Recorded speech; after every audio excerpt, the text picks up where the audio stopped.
저는 오늘 본문의 말씀을 통해서 이 사람들이 침묵하면이라는 제목으로 말씀을 함께 나누려고 합니다.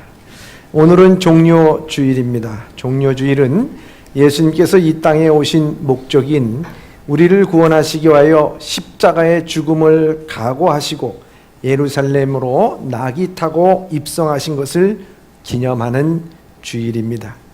2000년 전 예루살렘에서 백성들은 낙이 타고 입성하시는 예수님을 환영하기 위해서 특별한 행사를 했습니다. 그들은 옷을 벗어서 길에 깔고 종로나무 가지를 흔들면서 환영했습니다. 주님이 이와 같이 나귀를 타고 예루살렘에 입성한 것은 즉흥적으로 만들어진 것이 아닙니다. 어떤 행사를 위해서 연출한 것도 아닙니다. 이것은 이미 예수님께서 이 땅에 평화의 메시아로 왔음을 증거하는 구약의 말씀대로 이행되어진 것이었습니다. 그리고 십자가로 가는 여정에 하나님의 구원의 역사를 이루어 나가시는 과정이었습니다. 그래서 스가랴 선지자는 스가랴서 9장 9절에 이렇게 우리에게 말씀해 주고 있습니다. 시작. 시온에 따라 크게 기뻐할지어다. 예루살렘에 따라 즐거이 부를지어다. 보라, 내 왕이 내게 임하시나니 그는 공의로우시며 구원을 베푸시며 겸손하여서 나귀를 타시나니 나귀의 작은 것 곧 나귀 새끼이니라. 아멘. 예수님께서는 나귀를 타고 오시되 그 나귀 새끼를 타고 예루살렘에 입성하셨다고 말씀하고 있습니다. 예언되어진 것을 볼 수가 있습니다. 예루살렘을 정복했던 수많은 나라와 왕들이 있었습니다. 바벨론, 메데, 바사, 그리스와 로마에 이르기까지 많은 정복자들이 예루살렘을 쳐들어왔을 때 그들은 말을 앞세우고 모든 군대와 노예들과 향을 피우고 북을 치면서 통치자로서 정복자로서 예루살렘에 입성한 것을 볼 수가 있었습니다. 그 예루살렘에 입성했던 수많은 나라와 왕들은 역사 가운데서 다 망하고 말았다고 하는 것입니다. 그런데 오늘 촌부나 탈 수 있는 어린 나귀 새끼를 타고 예수님께서는 이 예루살렘에 입성하신 것입니다. 예루살렘에 입성하신 것은 바로 주님께서는 겸손과 평화의 왕으로 인류의 죄로 인하여 탐욕과 전쟁과 불의로 고통받는 우리를 구원하시기 위하여서 구약의 말씀대로 오신 것이었습니다. 예수님께서는 이 땅에 오셨을 때 자기가 메시아됨을 많은 사람들에게 애초부터 알리지를 않았습니다. 예수님께서는 고작 알린다는 것이 제자들에게 사람들이 나를 누구라고 말하느냐 이렇게 물어봤을 때 베드로가 주는 그리스도시요 하나님의 아들이시나이다 라고 고백할 때 그것이 맞다라고 하는 개인적으로 제자들에게 선포한 것밖에는 없었던 것입니다. 그리고 수많은 병자들과 귀신 들린 자들을 고치시고 쫓아내 줬을 때도 예수님께서는 그들에게 이 사실을 알리지 말라라고 말씀하셨던 주님이십니다. 그런데 오늘 본문의 말씀에 보면 한 200만 군중이 모인 그 자리에서 예수님께서는 어린 나귀 새끼를 타시고 당당히 예루살렘에 들어 입성하시면서 내가 메시아임을, 내가 평강의 왕임을, 내가 구세의 주인 것을 예수님께서는 선포하신 것이라 하는 것입니다. 오늘 본문의 말씀의 내용은 사복음서에 다 나와 있습니다. 마태, 마가, 누가, 요한복음에까지 다 공통적으로 이 본문의 말씀은 나와 있습니다. 그런데 이 본문의 말씀 가운데서 동일하게 취급한 내용이 있었습니다. 그것이 바로 오늘 본문의 말씀 38절의 말씀입니다. 시작. 이르되 찬송하리로다. 주의 이름으로 오시는 왕이여 하늘에는 평화요 가장 높은 곳에는 영광이로다 하니. 아멘. 주님께서는 그들 앞에서 주의 이름으로 오시는 왕이요 하늘에는 평화요 가장 높은 곳에선 영광이라고 하는 이 땅에 메시아로 오시고 구원자로 오셨다는 것을 선포한 것입니다. 그렇다면 왜 예수님은 먼저 이와 같은 자신의 메시아임을 애초에 먼저 사역 초기에 선포하지 않고 십자가에 돌아가시기 전 닷새 전에 이렇게 선포식을 가졌을까요?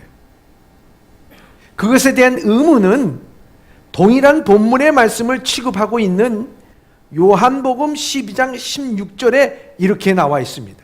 시작. 제자들은 처음에 이 일을 깨닫지 못하였다가 예수께서 영광을 얻으신 후에야 이것이 예수께 대하여 기록된 것임과 사람들이 예수께 이같이 한 것임이 생각났더라. 아멘. 예수님께서 예루살렘에 낙이 타고 입성하신 것에 대해서 제자들은 처음에 이 일을 깨닫지 못했다고 되어 있습니다. 그 의미를 깨닫지 못한 것입니다. 그들은 환호하는 많은 무리들과 휩쓸려서 예수님께서 지시한 대로 한 것뿐이었습니다. 그리고 그들은 드디어 서로 이야기하기를 이제 우리가 운수가 튀었구나. 우리가 예루살렘에서 이제 한 건 하게 되면 우리가 한 자리 잡는구나 하면서 생각을 했을 것입니다. 예수님께서는 십자가로 향하고 있는데 제자들과 많은 관중들의 관심은 로마에서의 해방이었습니다. 그리고 불의한 통치자인 헤롯 가문을 심판하는 일이었습니다. 그리고 불의한 제사장과 서기관과 지도자들을 심판해 주기를 바라고 그들에게 시원하게 한 방 먹일 것을 생각하고 있었던 것입니다. 그래서 그들은 예수님께서 낙이 타고 입성하시는 그 의미를 깨닫지 못하고 그들에게 나중에 성령이 임했을 때야 예수님께서 왜 낙이 타고 입성을 하셨는지 구약에 있었던 그 말씀이 왜 이루어졌는지 그것을 깨닫게 되었다고 하는 것입니다. 뭘 의미합니까? 한마디로 얘기하면 동상이몽이라 이렇게 말할 수가 있습니다. 주님은 낙이 타고 오시는데 그들은 앞으로 BMW, 벤츠를 탈 생각을 한 것입니다. 예수님께서는 십자가의 죽음으로 구원을 이루기를 원했는데 그들은 어떻게 하든지 한 자리를 얻을 생각을 했던 것입니다. 예수님께서는 겸손의 왕으로 평화의 왕으로 구원을 이루기를 원하셨는데 그들은 불의한 자들을 심판하기 위하여서 피비린 나는 칼싸움이 있기를 바랬던 것이라 하는 것입니다. 이게 동상이몽이라는 거예요. 그럼 모방송국에서 하는 동상이몽이라는 그런 프로그램 말고 진짜 동상이몽이라 하는 것입니다. 저는 오늘 이 본문에 나와 있는 그 내용의 동상이몽을 하는 이들의 모습이 우리들의 모습과 별 다를 바가 없다고 생각합니다. 왜 그럴까요? 이솝우화에 이런 이야기가 있습니다. 나귀와 개구리라고 하는 이야기가 있습니다. 어느 날 나귀가 등에 잔뜩 짐을 지고 가다가 연못을 지나갈 때 연못에 앞발이 빠지는 바람에 휘청하여서 연못에 빠지고 말았습니다. 허우적거리면서 살려달라고 하는 나귀가 있었습니다. 무거운 등짐 때문에 일어나질 못하고 있는 나귀가 연못에 빠져 있을 때 그 연못에서 살고 있던 개구리들이 그걸 보고서 이야기를 합니다. 원 어리석은 놈도 다 보겠네.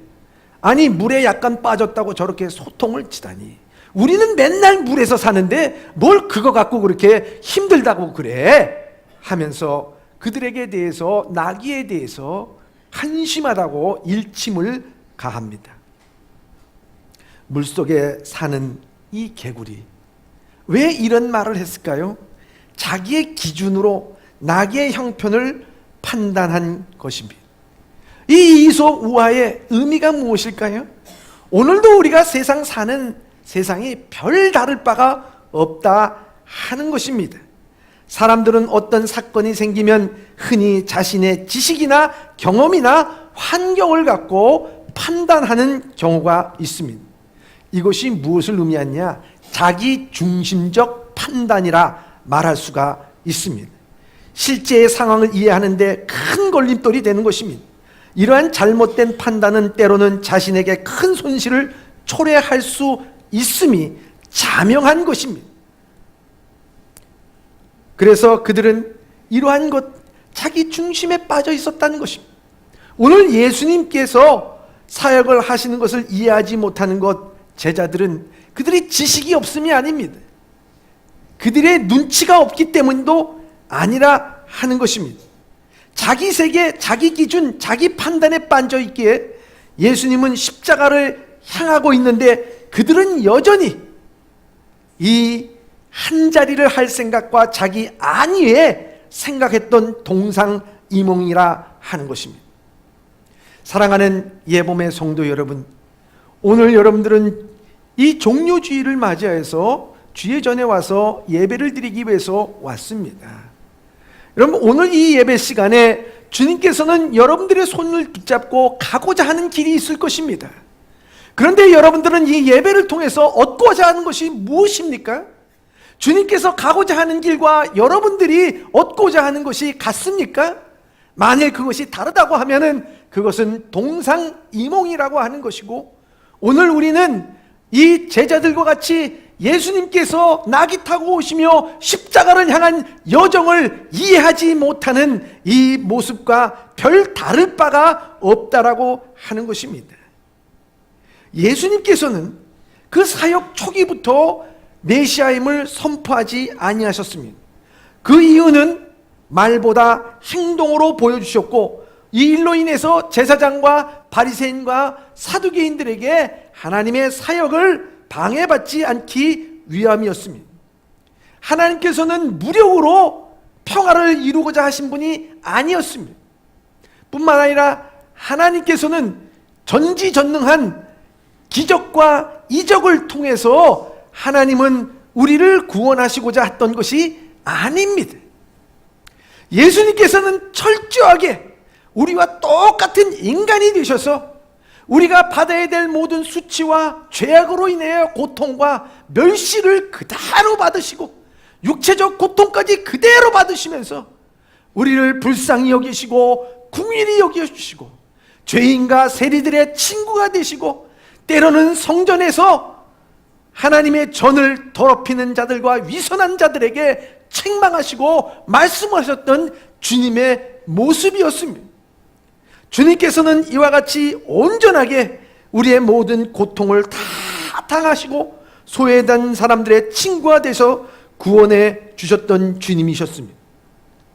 오늘 예수님은 이제 이 땅의 평강의 왕으로 오심을 유월절을 지키기 위해서 세계 각국에서 모인 사람들이 있었습니다. 유월절만 되면 예루살렘은 200만가량이 모인다고 말하고 있습니다. 그 200만 군중 앞에서 나타나신 것입니다.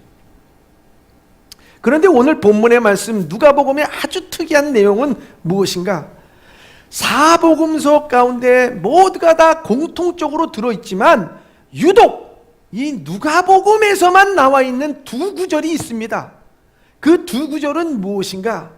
그것은 다른 것이 아니라 예수님께서 나귀 타고 예루살렘으로 입성할 때 바리새인들과 대화한 두 구절의 내용이라 하는 것입니다.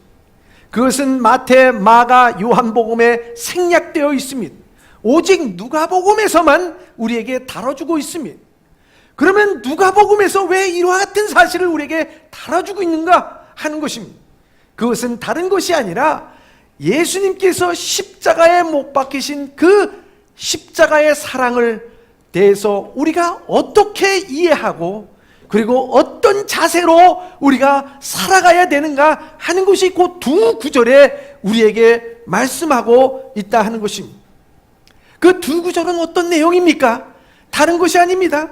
예수님께서 나귀 타고 오시자 많은 무리들과 예수님의 제자들이 옷을 깔고 양손에 종려나무 가지를 들고 호산나 찬송을 하면서 주의 이름으로 오시는 이요 하늘에는 평강이라고 말씀하시면서 그들이 소동하고 물일치며 노래하고 소고치고 춤추었던 그런 모습이 있었습니다. 그때 그 바리새인들이 옆에 있다가 예수님한테 얘기하기를 저들이 잠잠하도록 책망해달라는 말을 하게 됩니다. 그럼 이 바리새인들이 왜 책망하게 해달라고 얘기했을까요? 그것은 정말 타당성 있는 이유가 있었습니다. 다른 것이 아니었습니다. 이 유다는 어디에 지금 지배를 받고 있습니까? 로마의 지배를 받고 있었습니다. 여러분들 그 로마의 지배를 받는다는 것 생각해 보시기 바랍니다. 로마의 지배하에 있을 때 로마의 식민지 정책은요, 그 식민지에서 어떤 반란이나 모반이나 어떤 시위가 벌어지게 되면요, 군대를 동원해 가지고 철저히 짓밟아서 다시는 반란의 꿈도 꾸지 못하게 만드는 것이 바로 이 로마의 정책이었습니다. 예루살렘 주변에 로마 군대가 주둔하고 있습니다. 200만이 모이는 6월절 날 소동이 벌어지게 됩니다. 소리를 지르게 됩니다. 그것이 민중들이 힘을 합해가지고 시위 양상으로 벌어지게 됐을 때 어떻게 되겠습니까? 로마 군대가 들어와서 그들을 무참하게 짓밟아 버릴 것입니다. 이 바리새인들은 그것에 대한 두려움이 있었습니다.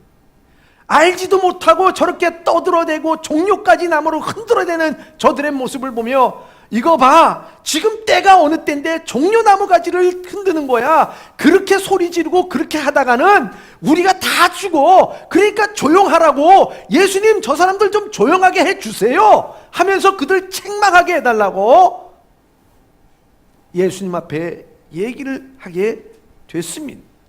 여러분, 틀린 말이 아니잖아요. 맞는 말입니다. 그렇게 주문한 것입니다. 근데 예수님께서는 그 말을 듣고요, 무시하고 갈 수도 있었을 거예요. 그런데 무시하지 않고요, 오늘 본문의 40절에 이렇게 대답을 해주십니다. 시작. 대답하여 이르시되 내가 너희에게 말하노니 만일 이 사람들이 침묵하면 돌들이 이 소리 지르리라 하시니라. 아멘. 예수님께서 이렇게 말씀하시면 폭동을 일으키기 위함도 아니요, 또한 로마의 군대가 어떻게 반응할까 모르는 바도 아니었습니다. 이미 다 알고 계시죠. 그런데 제자들도 군중들도 심지어 예수님께 책망해달라고 하는 이 바리새인도 간과하고 지나친 내용이 있습니다. 그것은 다른 것이 아니었습니다. 예수님께서 왜 예루살렘에 낙이 타고 입성하셨는가? 그거에 대한 원뜻을 알지 못했습니다.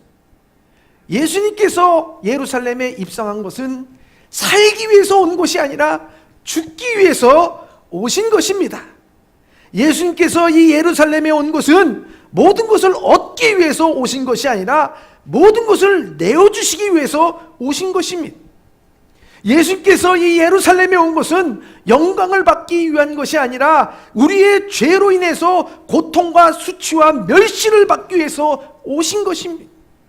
예수님께서 이 예루살렘에 입성하신 것은 폭동을 일으키기 위해서 오신 것이 아니라 오히려 그 폭력으로 인해서 힘들고 어렵고 좌절된 인생들에게 폭력을 그치고 평화의 왕으로 그들을 구원하시기 위하여 오신 것입니다. 다시 말하자면 예수님께서는 그 환호하는 무리들을 통해서 시위대를 만들어서 그 무리대를 이용해서 무엇인가 이용을 하려고 했던 예수님이 아니었다라고 하는 사실을 우리에게 분명히 말씀해주고 있는 것입니다.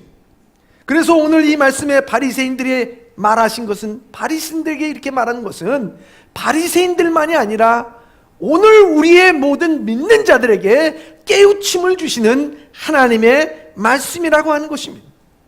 하나님의 구원의 때를 성경에는 카이로스의 때라고 말씀하고 있습니다.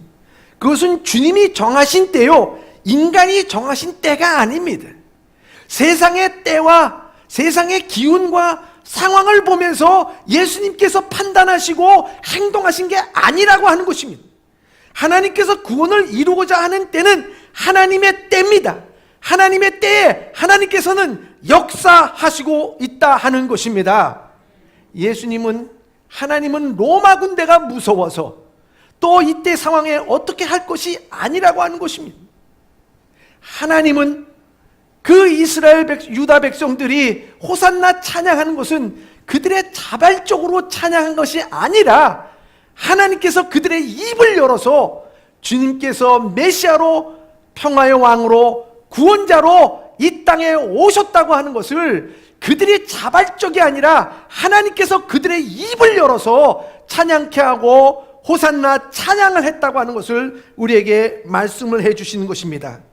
그렇기 때문에 그것을 깨닫지 못하는 바리새인들은, 그리고 오늘날도 그 사실을 깨닫지 못하는 우리들에게 깨우치게 하기 위함입니다. 여러분, 호산나 찬양하는 거 그들이 알아서 한 게 아니에요. 그들이 예수님을 알아봤기 때문에 찬양한 게 아니에요.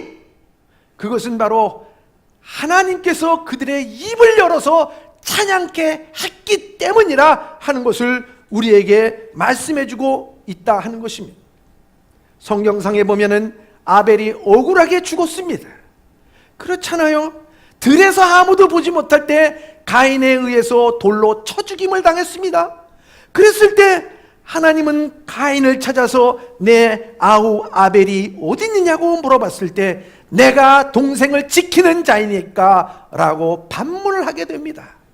그때 하나님께서는 이 가인에게 뭐라고 말씀하셨을까요? 창세기 4장 10절에 이렇게 말씀하십니다. 이르시되 내가 무엇을 하였느냐? 내 아우의 핏소리가 땅에서부터 내게 호소하였느니라 말씀하고 있습니다. 흔히 죽은 자는 말이 없다고 하지만 억울한 자에 대해서 하나님은 그 핏소리를 통해서라도 소리를 내게 하시는 하나님이십니다. 억울하고 아무도 보지 못해서 힘들어도 주님께서는 핏소리를 통해서라도 호소하게 만들고 진실을 밝히시는 분이 하나님이시라고 우리에게 말씀하고 있는 것입니다. 이스라엘 백성을 저주하라고 돈 받고 부탁받은 발람이라고 하는 선지자가 있습니다. 하나님께서 그걸 하지 말라고 그렇게 얘기했는데도 불구하고 그는 낙이 타고 억지로 돈을 받고 이스라엘 백성을 저주하러 가다가 주님께서는 정 안 돼서 이 발람이 타고 있는 나귀의 입을 열어서까지도 진실을 말하게 하게 하신 것이 바로 하나님이라고 하는 사실입니다. 입을 열어서라도 깨닫게 해주시는 하나님입니다. 사람이 침묵하면 하나님은 품꾼의 품삯을 통해서라도 소리 지르게 만드시는 분이 하나님입니다.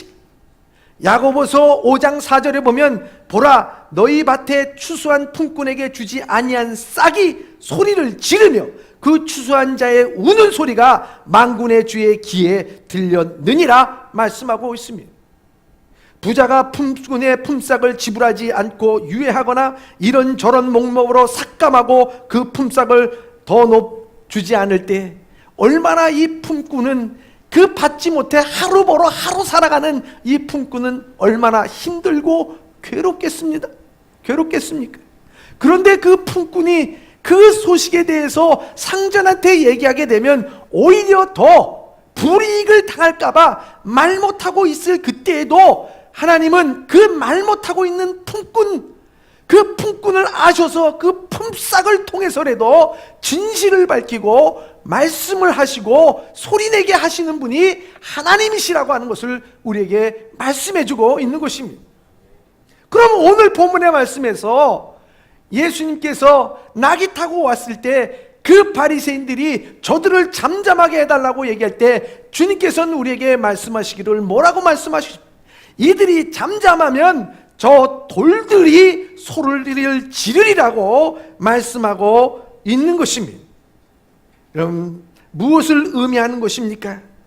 주님께서는 반드시 하나님의 사역과 하나님의 뜻과 하나님의 일에 대해서, 진실에 대해서 돌들을 통해서라도, 아니 돌들 앞에서 부끄러움을 당하지 말아야 될 것을 우리에게 말씀하고 있는 것입니다.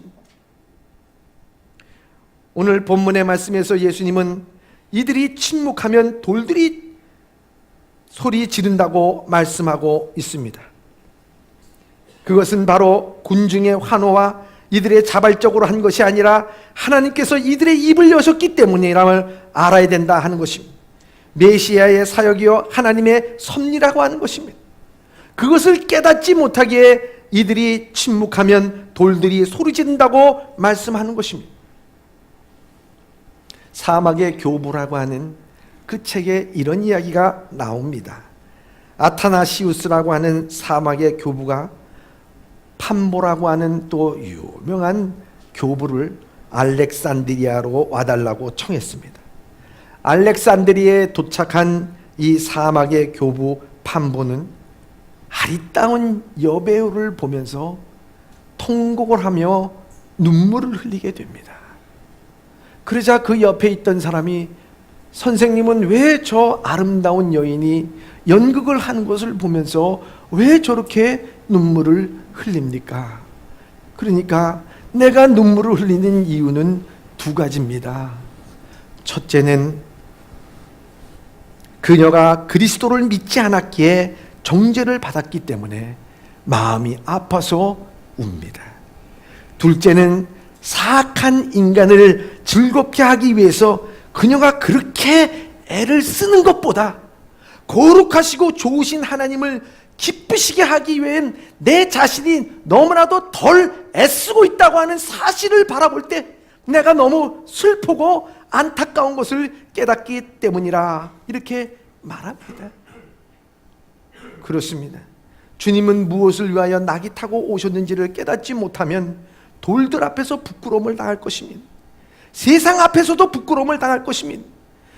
우리가 주님의 일을 증거하지 못하고 주님의 일을 하지 못한다고 해서 주님께서 일 못하시는 분이 아니십니다. 주님은 돌을 통해서라도, 아벨의 핏을 통해서라도, 품삯의 품꾼의 품삯을 통해서라도, 나귀의 입을 벌려서라도 주님은 주님의 일을 반드시 하게 될 줄 믿습니다. 그렇기 때문에 오늘 주님께서는 이 돌들을 들어서 소리 지르게 만든다고 하는 이 말씀은 굉장히 우리 앞에서는 도전의 말씀이요, 무서운 말씀이요, 부끄러운 말씀이다 하는 것을 우리에게 말씀해주고 있는 것입니다. 사랑하는 예봄의 성도 여러분, 저는 TV를 볼 때 참 재밌게 보는 프로그램 하나가 있는데요, 그것은 다름이 아니라 홈쇼핑입니다. 홈쇼핑. 그런데요, 이 홈쇼핑, 저도 이 홈쇼핑 볼 때 그 호스트가 나와서 제품을 설명하는데 얼마나 이 제품에 대해서 그저 소비자가 알아듣게 어떻게 그렇게 딱딱 정확하게 그렇게 얘기를 하는지, 저도 거기에 빨려들다가 물건을 몇 개 샀습니다. 그런데요, 그 물건을 사는데 그분들이 설명하는데 보면요, 우리는 그냥 쉽게 지나칠 수 있는 그런 내용도요, 아주 세밀하게 이건 이렇고요, 저건 저렇고요, 아주 이 제품이 다른 타 제품에 비해서 장점이 무엇인지, 좋은 점이 무엇인지, 이제까지 불편하셨죠? 그런 것 없습니다. 이것은 참 편합니다. 그러면서 얘기를 하는데, 그런가? 들어가게 되더라고요. 그러면서 그분들이 공통적으로 얘기한 게 한 가지가 있어요. 마지막에 보면 공통적으로 얘기하는 거에 뭐냐면, 이만한 가격에 이만한 상품 없습니다. 그 얘기잖아요. 이만한 가격에 이만한 상품 없습니다. 그리고 또 한 가지 얘기하는 것은, 마감 시간이 다 됐네요. 빨리빨리 신청하시기 바랍니다. 막 누르게. 여러분, 세상에도요, 그 물건 하나 파는데도 그렇게 사람들의 심리를 알아서 그 모든 것을 그렇게 진실도 아닌데, 아니 돈 주고 사게끔 만드는 건데 그걸 그렇게 만드는데, 위대하시고 좋으신 하나님, 사랑의 하나님, 날마다 우리에게 은혜를 베푸시는 하나님, 그 하나님의 은혜를 받고서 우리는 그 하나님에 대해서 얼마나 주님의 역사와 주님의 사역과 주님께서 하고자 하는, 우리의 입을 벌려서 하고자 하는 주님의 은혜를 우리는 얼마나 이 세상 가운데 전하고 있는가 하는 것입니다. 증거하고 있는가 하는 것입니다. 우리는 그것을 증거하지 못할 때 주님께서는 하지 못하실 뿐이 아니라 돌들을 통해서라도 그 증거를 하신다고 하는 것을 우리에게 말씀하고 있는 것입니다. 오늘 우리는 과연 하나님의 은혜를 받고 주님의 제자답게, 주님의 사랑받는 주의 백성답게, 구원받은 자답게, 은혜받은 자답게 오늘 살아가고 있습니까? 그것을 여러분들 증거하고 있습니까? 여러분, 오늘도 우리의 삶에 증거가 없다면 아마 주님께서는 돌돌을 여러분들 앞에 놓아 두실 것입니다. 그리고 한없는 부끄러움이 우리에게 있을지도 모른다 하는 것입니다. 오늘 성경에 보면 바리새인들은 예수님께 향하여서 저들에게 침묵하라고, 좀 제발 조용히 하라고 강요를 하고 있는 것을 볼 수가 있습니다. 무엇을 의미하는 것입니까? 그때 시대 때 수많은 백성들이 침묵을 강요받고 살았습니다. 그 시대에 억울해도 힘들어도 괴롭더라도 호소하고 말하면 오히려 불이익을 당하였습니다. 그래서 어느덧 그 세상은 침묵하는 것이 습관화가 되어버리고 말았습니다. 평화를 위한 침묵이 아니라 좌절의 절망의 침묵이었습니다. 여러분, 그렇잖아요. 가정에서도 부모가 매일 싸워요. 여러분, 그러면 그 가정이 날마다 대화가 있고 그 자녀들이 부모하고 대화를 합니까? 안 해요. 부모가 싸우면 그 대화, 자녀들은 문을 닫습니다. 먼저 자기 방문을 닫습니다. 두 번째는 입을 닫습니다. 세 번째는 마음을 닫습니다. 집안이 조용합니다. 평화가 있어서 조용합니까? 문제가 해결돼서 조용합니까? 아니지요. 상처 때문에 조용한 거예요. 아픔 때문에 조용한 거예요. 싸움 때문에 조용한 겁니다. 그것이 바로 침묵일까요? 좋은 침묵일까요? 여러분, 어느덧 말해봤자 소용이 없다고 하는 생각으로 우리의 입을 닫고 침묵에 대한 강요를 받음으로 말미암아 어느덧 침묵의 세월을 보냈던 많은 유다의 백성들이 예수님이 보기에는 너무 마음이 아팠던 것입니다. 그들을 향해서 바리새인들, 말하기 좋아하는 바리새인들, 말하기 좋아하는 사두개인들, 제사장들은 말하지만 그들이 어디 말했습니까? 그러니 그들의 말 가운데 늘 침묵을 강요당하면서 살았던 그들을, 이들이 소리를 내지 않으면 누가 소리를 내겠느냐? 주님께서는 하신 말씀이라 하는 것입니다. 우리가 침묵을 강요하다 보면 자신도 모르게 그 폭력의 주눅이 들거나 둔감해진다고 말합니다. 그래서 사회학자 브룬디라고 하는 사람은 이것을 바로 성장폭력이라고 말했습니다. 상징폭력이라고 말을 썼습니다.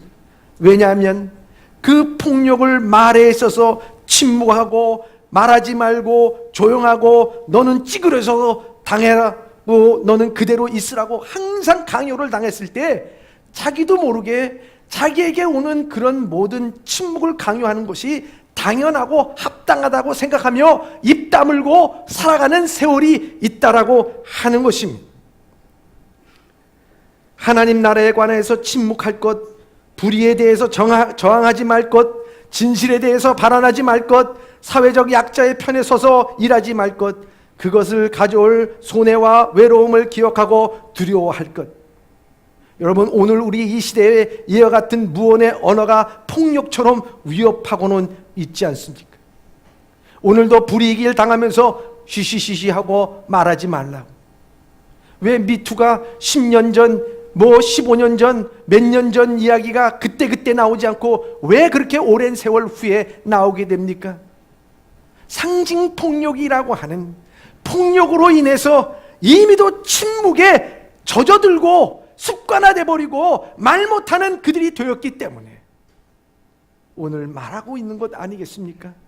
지금에서야 말하고 있는 것 아니겠습니까?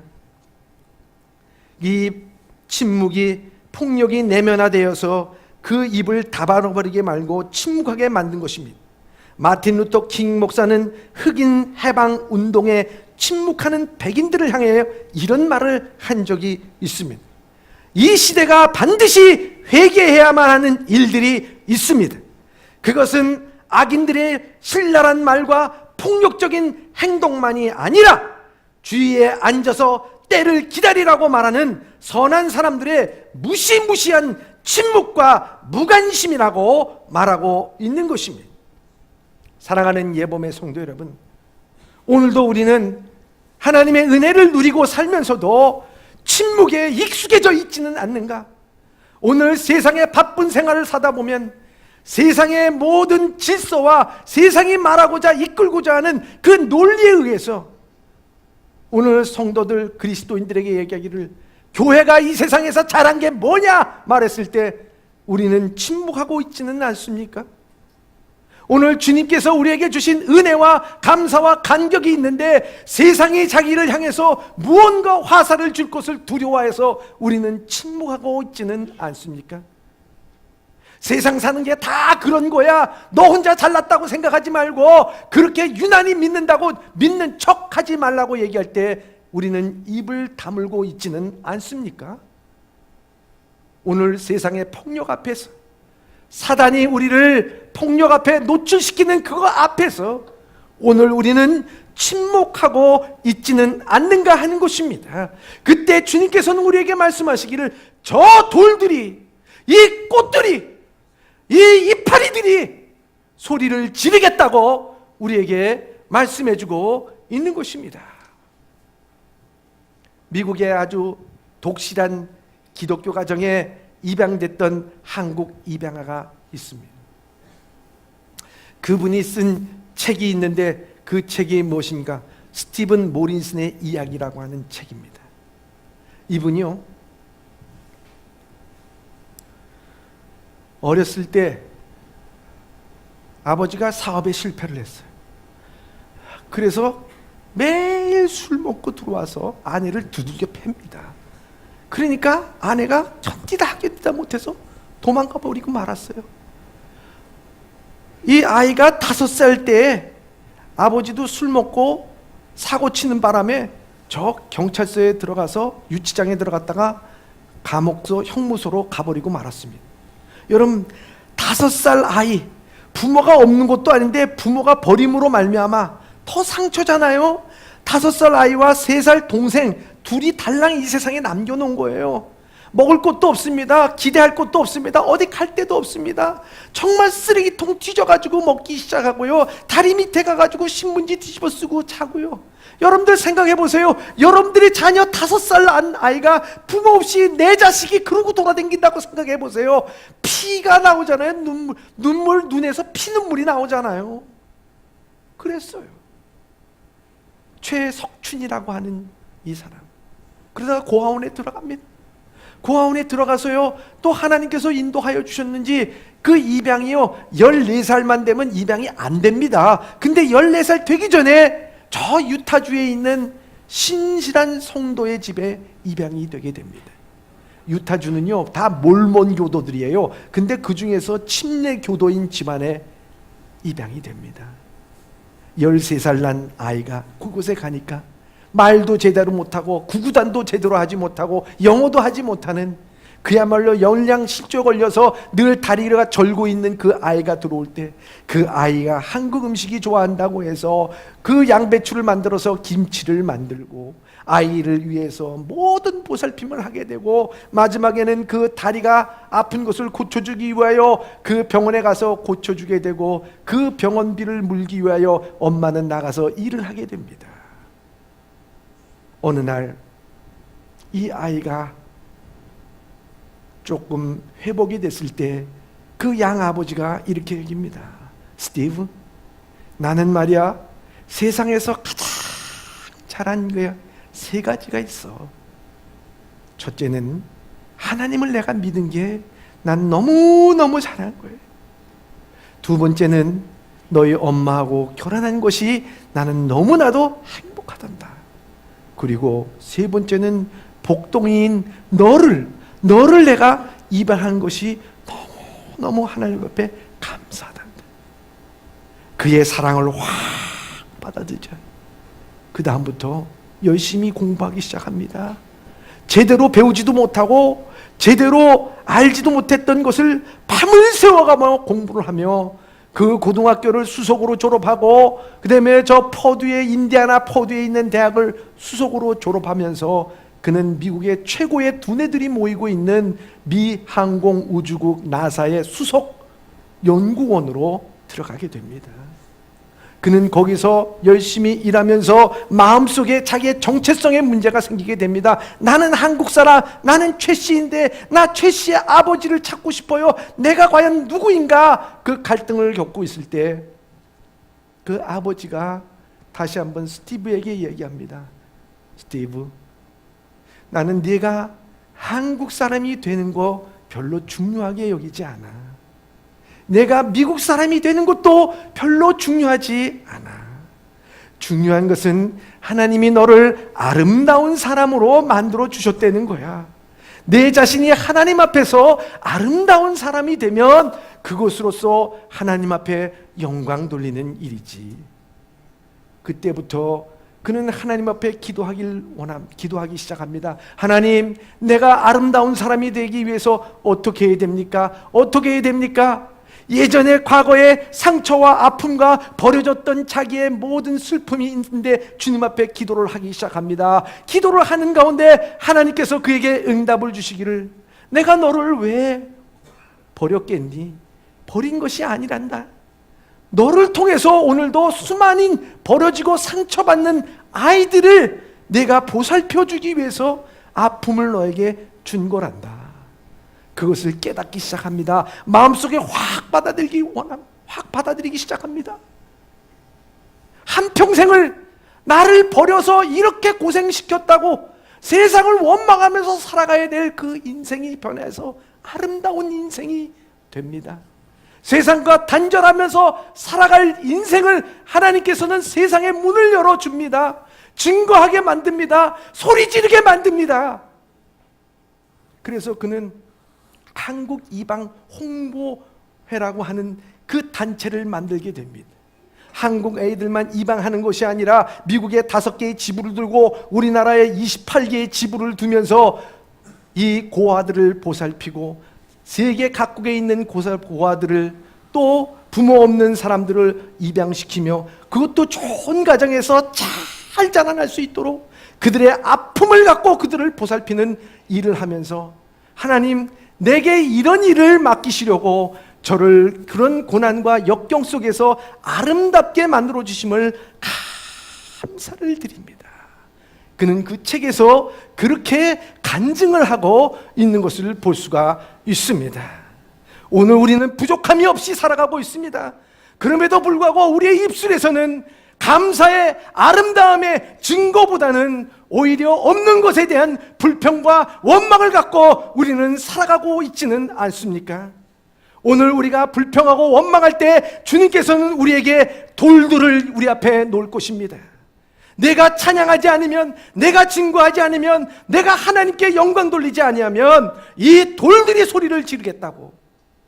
사랑하는 예범의 성도 여러분, 어느덧 우리는 이 세상의 편리주의로 인해서 우리의 침묵에 대해서, 입 다문 것에 대해서 습관화되고 내면화되지 않았습니까? 오늘 주님은 우리에게 말씀하십니다. 내 속에 있는 성령께서 너희들을 붙잡아 인도하여 주시고 너희에게 새 생명을 주시고 너희에게 하나님의 은혜와 값진 십자가의 보혈을 주셨는데 그것에 대해서 너는 감사하고 있느냐? 너는 하나님을 증거하고 있느냐? 주님의 영광을 위해서 살고 있는가? 그것을 다시 한번 그 마음속 깊이 생각하며 오늘도 주의 영광을 위해서 입을 열어 주를 찬양할 수 있는 이 종료주일에 우리 사랑하는 예범의 성도들이 다 되시길 주님의 이름으로 축원합니다.